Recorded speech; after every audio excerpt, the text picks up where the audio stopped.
Today we will discuss about proportion of class 6 chapter ratio and proportion. So you have already learned about the ratio. So what is ratio? Ratio is a comparing quantity or comparison between two quantities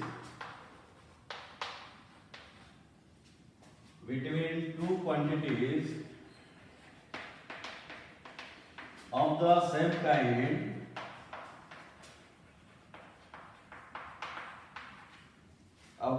kind of same unit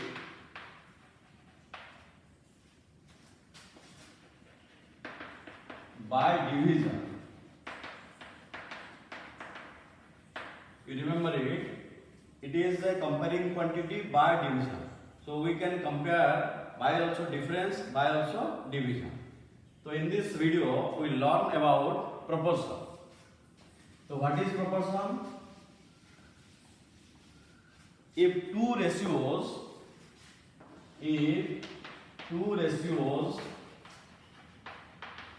are equal,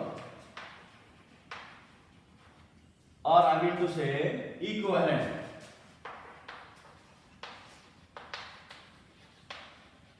then they are in proportion.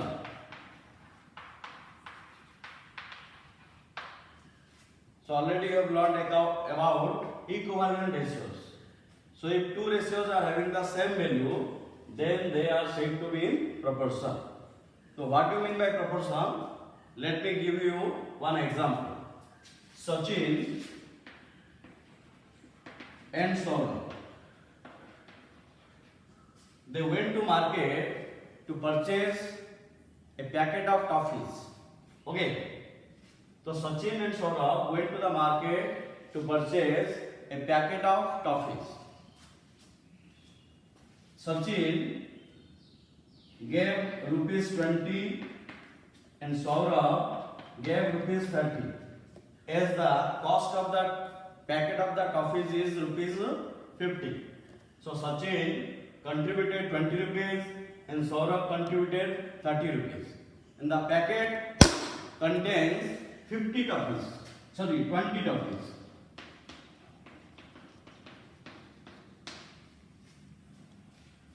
The packet contains 20 toffees. Then Sachin asked Saurabh, you give me 10 toffees and you take 10 toffees.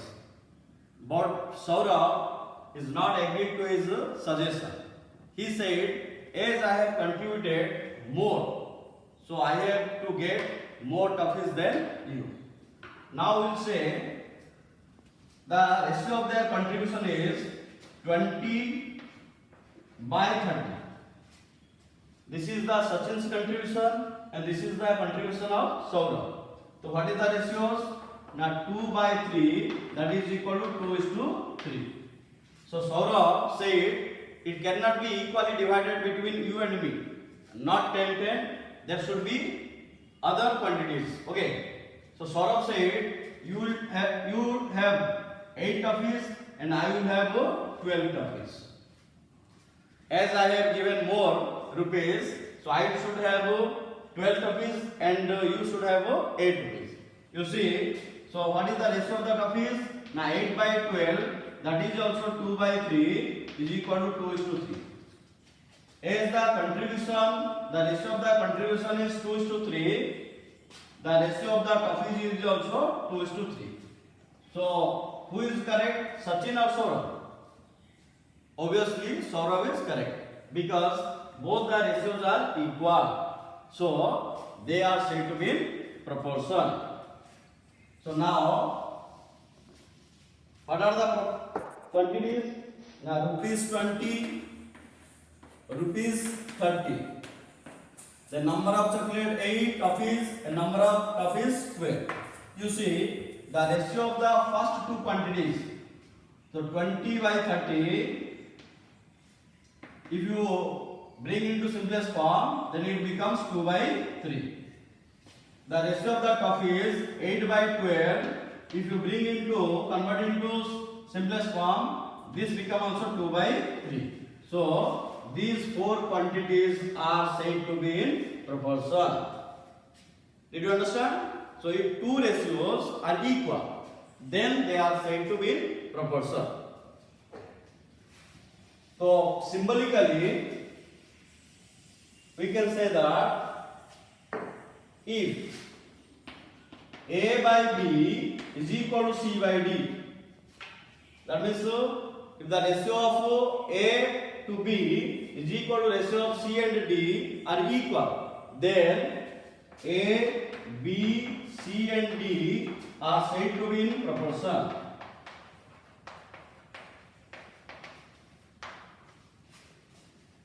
So these first and last term, they are said to be extreme term.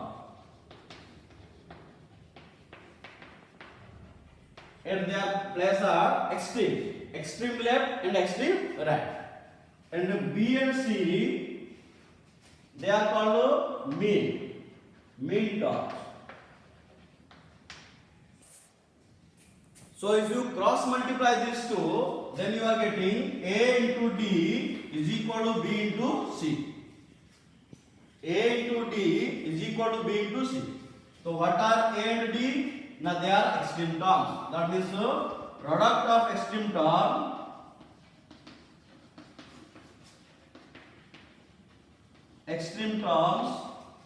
is equal to product of mean terms.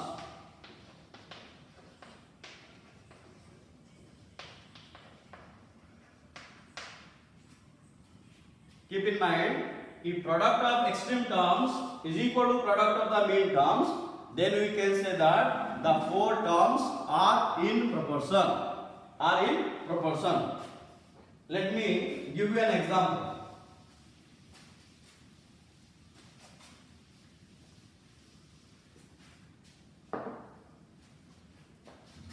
Three, 12, 15, 60.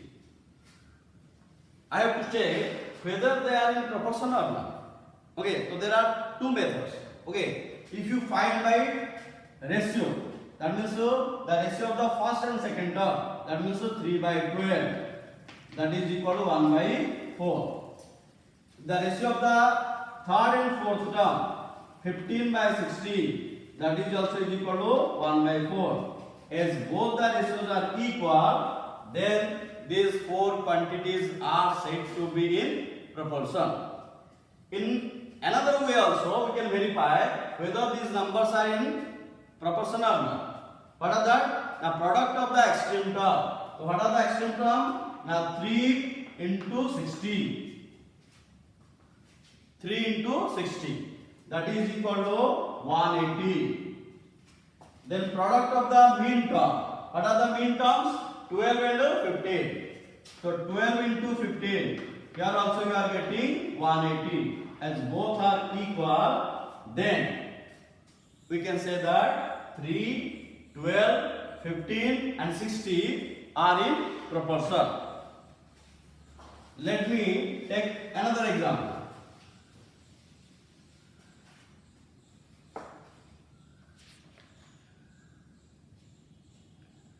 Suppose 4, 6, 8, 12.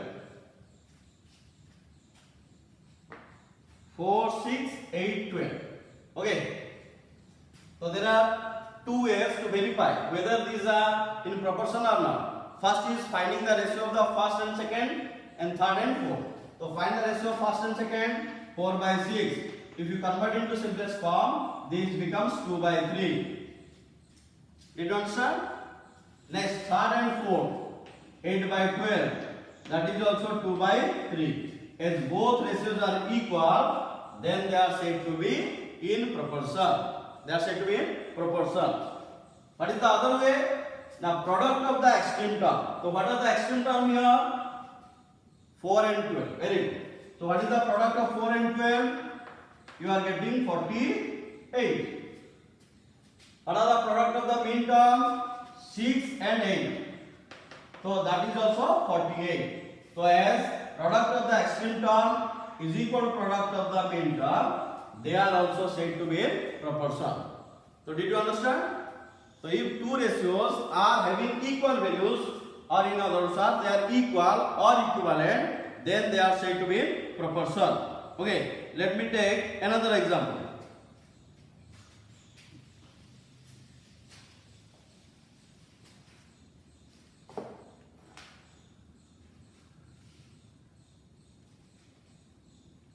Suppose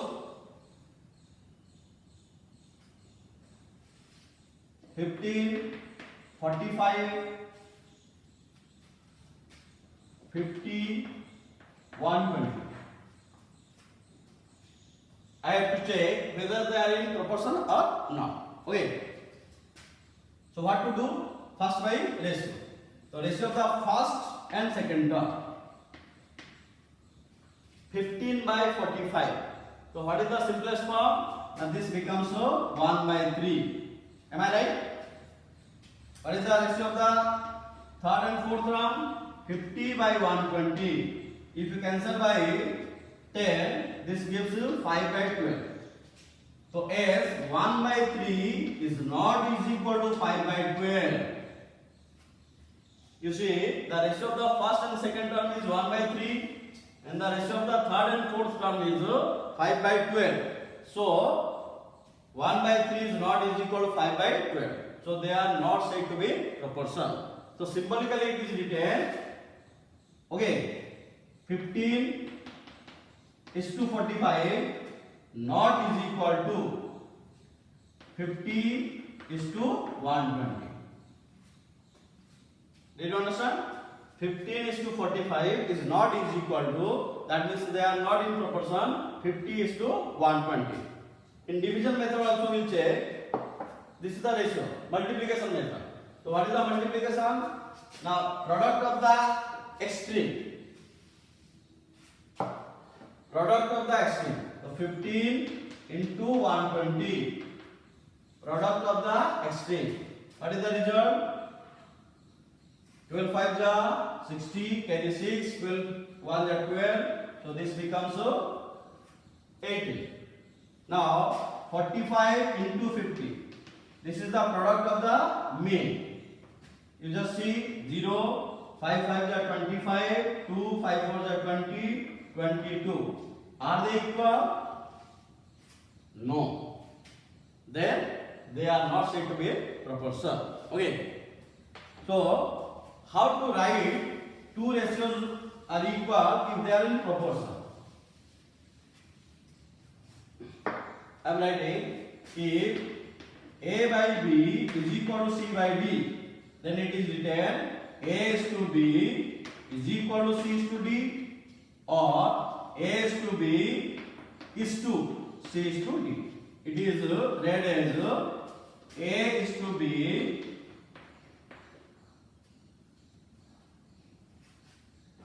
is to B is equal to C is to, sorry, A is to B double is to C is to D. Okay. So A is to B is equal to C is to D.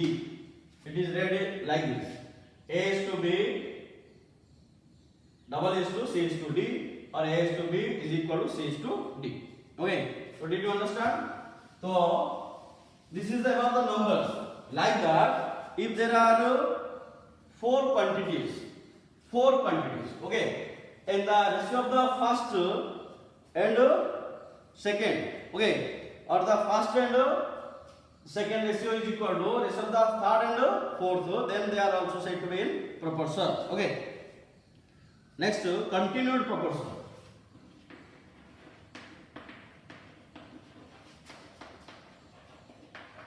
What is continued proportion? A, B and C are said to be in continued proportion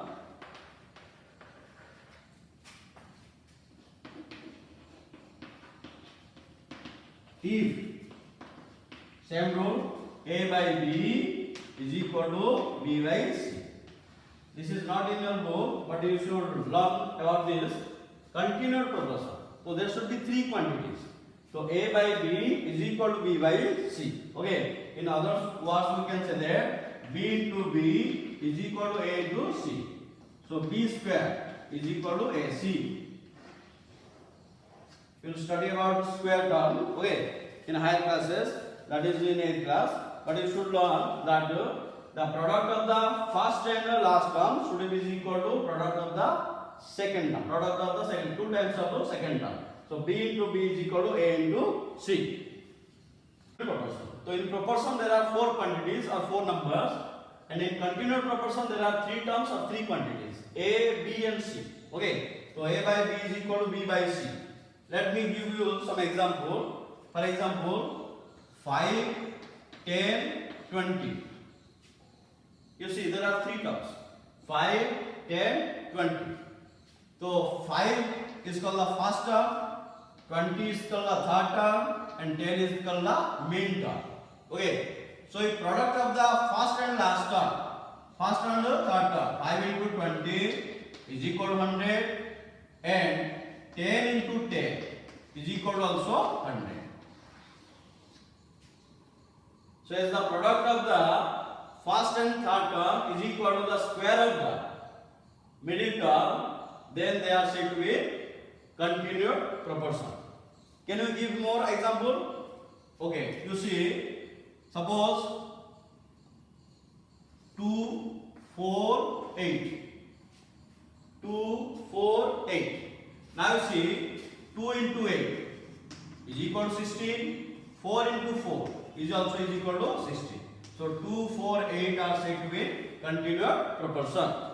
Okay, did you understand? So proportion means 4 quantities. Continued proportion means there should be 3 quantities.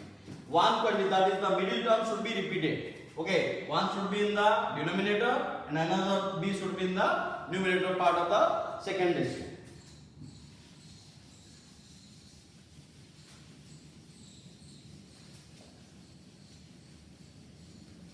So we have discussed about the numbers. Let me